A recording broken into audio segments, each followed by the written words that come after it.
Quoi que vous fassiez, d'où que vous soyez, merci de suivre cette chronique intitulée « La jeunesse, le cinquième pouvoir ». Nous l'avions dit et nous allons le répéter. Notre objectif, susciter une nouvelle catégorie de jeunesse qui a compris ce qu'elle doit comprendre. Et nous l'avions dit, parce que la jeunesse, c'est l'âge de toutes les possibilités et de toutes les actions.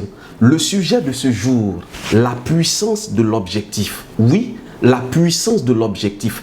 Alors, nous nous posons plusieurs questions. C'est quoi un objectif? Pourquoi disons-nous qu'un objectif est puissant?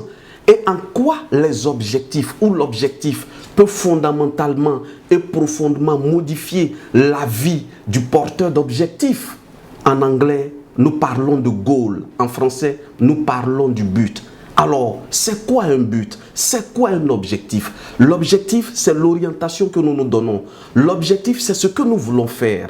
En 1969, les Américains se sont donné comme objectif de poser pour la première fois le pied sur la Lune. Ils y ont travaillé durant des années et des années. Le 11 juillet 1969, cet objectif a été atteint avec Neil Armstrong qui a posé pour la première fois le pied sur la Lune. Et vous le savez, ce que cet événement a représenté pour le peuple américain.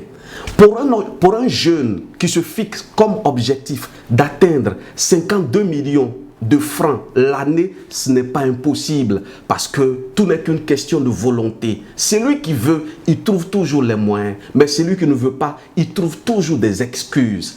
Alors, 52 millions l'année, ça va faire 1 million par semaine. Ça va faire 200 000 francs, chers amis jeunes, par jour et ça va faire 83 000 francs l'heure.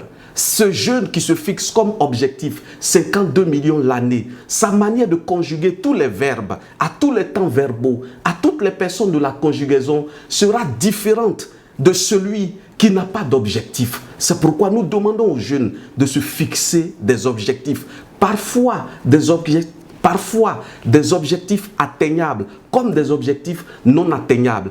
Atteignables pour que nous puissions travailler à les atteindre. Non atteignables pour que ça puisse nous guider, pour que ça puisse nous challenger, pour que ça puisse nous booster. Parce que si vous visez la Lune, vous allez toujours atteindre les étoiles. Mais si vous visez les étoiles, vous tomberez toujours dans les nuages. Je voudrais terminer en appelant les jeunes à la réalisation des objectifs atteignables comme non atteignables. À quel niveau de réalisation d'objectifs sommes-nous?